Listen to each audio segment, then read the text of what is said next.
Hi everyone, Tom from MonTac here, and we'll be looking at a great dragon deck and what makes it tick. So this video is going to be about how to make a really competitive MonTac TCG deck. So what we've got here is we've got the monsters we'll start off with. Now in the game of MonTac there are 6 classes from 1 to 6. Now when you roll the 6-sided die to start your turn, you can play the number that it rolls and below. So for that reason, you will always want to have a lot of lower level monsters as well, a lot of lower class monsters, so that if you do roll really poorly, you'll have some chance of recovering. So this deck has 15 monsters and 15 tacticals. You can only have 30 cards in a main deck. So what we'll do is we'll start off here with the class 1s, and this deck has 4. So this is 2 of those dragon class 1s, young dragons, very good for protecting your own dragon monsters. I'll just flash it up here so you can read it. And then we've got 2 of those young dragons. And then we got the operator, another good grey card. I'll just flash it up. And then we've also got earphones in subdued. So we've got 4 class 1s, which is really good, which means you have a high chance of drawing them. Especially with the fact that at the start of the game you can shuffle as many cards from your hand back in your deck to draw the same amount, which means you have a high chance of being able to play something on your first turn. So now we follow that up with 2 class 2s. So the class 2s, they're kind of like a lesser class 1, as in they're a bit more powerful, but they're still a 2, so they're not that great. You don't want to have a lot of class 2s. Usually 2 or 3 at most. That's about decent. These ones basically, I'll just flash them up here. They're really great because they work with the Apocalypse Dragon and his specialty. So here we go, we've got 4 class 3s. So these guys are you're hitting about the middle of the deck now, the class 3s. They're usually quite reliable. You've got a 50% chance of getting them, of being able to roll them, 3 and below. They're very reliable. So what this deck has is it's got 2 of these Star Thruster dragons. I have shown them off in a recent video, and they can get out more dragons and get your plays going. Their class 3s are very play orientated. Next we've got Virgo's Descendant Vixen. This works with a synergy, and you can just read that text so the glare doesn't annoy me enough. And it just works with the synergy, gives the deck another synergy. And finally, for the class 3s, we have Medicine Angel Elizabeth. This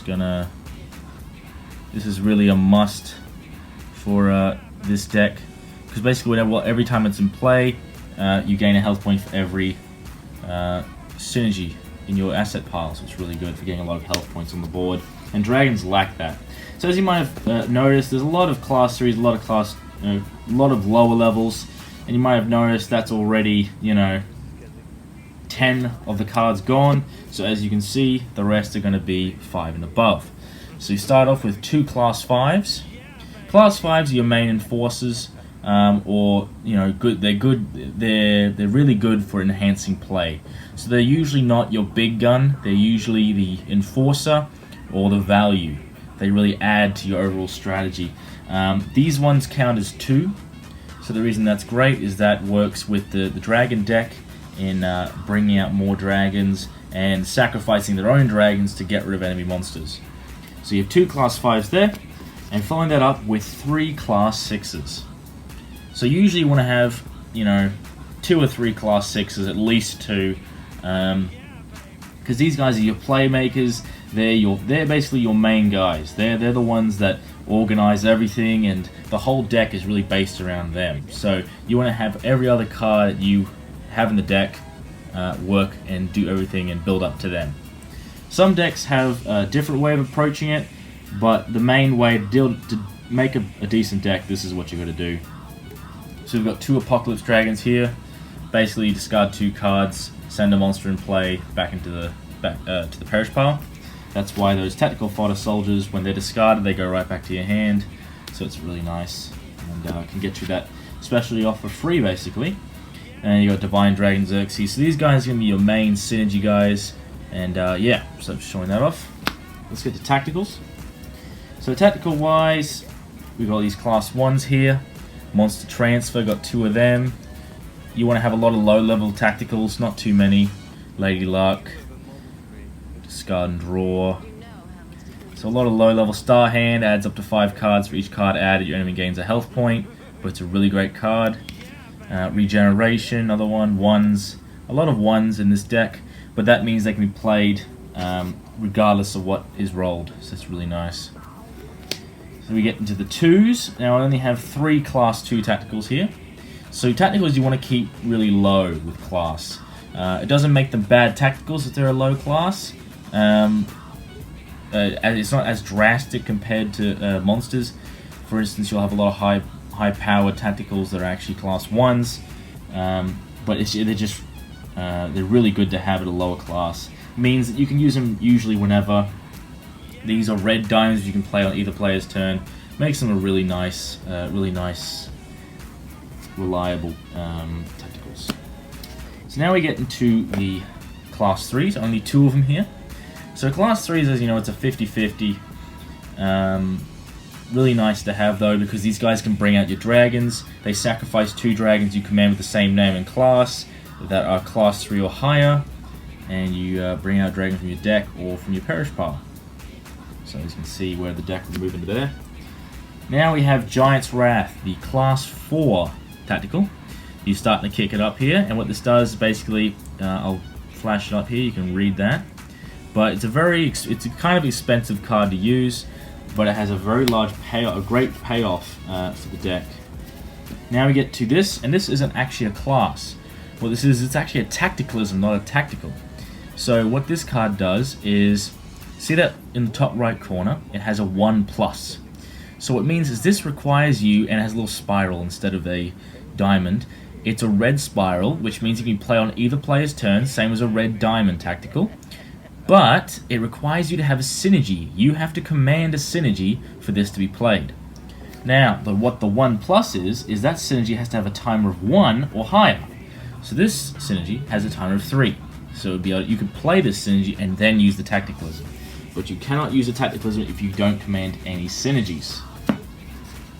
So, what tacticalism basically is when it's played with a non-synergy monster. So if it powers up a non-synergy monster, at the end of the turn it was used, that monster perishes. But if it was used on a synergy monster, these are the cards that can basically power up synergies. Tacticals can't, but tacticalisms can. So the reason this is great is you can just add 1,000 and remove a specialty, and you can use it with basically any synergy, plus 1,000. And if that synergy won't perish at the end of the turn unless it's a non-synergy. And then we get to the synergies. You can have up to 5 synergies in the deck, no more. You can have less. You can have as little as you like. So we'll start here at Masked Mistress of the Stars Vixen. It is a timer of 5. Little synergy requires that Vixen that you saw earlier. You want to have a decent amount with timers. You want to have a couple of timer of 3s. So what a timer is how long that card will stay in play. So here we go here, timer of 3, and then I've got a few timer of 1s here. So we've got Dragon Sage Doria, timer of 1, and then I've got Rapture Dragon Invictus, timer of 1. And they all lead up to Utopia Dragon Invictus, timer of 1, but it can remove its timer. Dragon Sage, as if you read it, I'll flash up again, can remove a synergy's timer, and when a synergy's timer when its timer is removed, it becomes permanent. So it no longer has a time limit on it, and it just stays permanent. And I've shown that in a previous video. Check that out. So that is basic deck building and how you want to structure your deck. Yeah, alright. This has been Tom. Have a great day.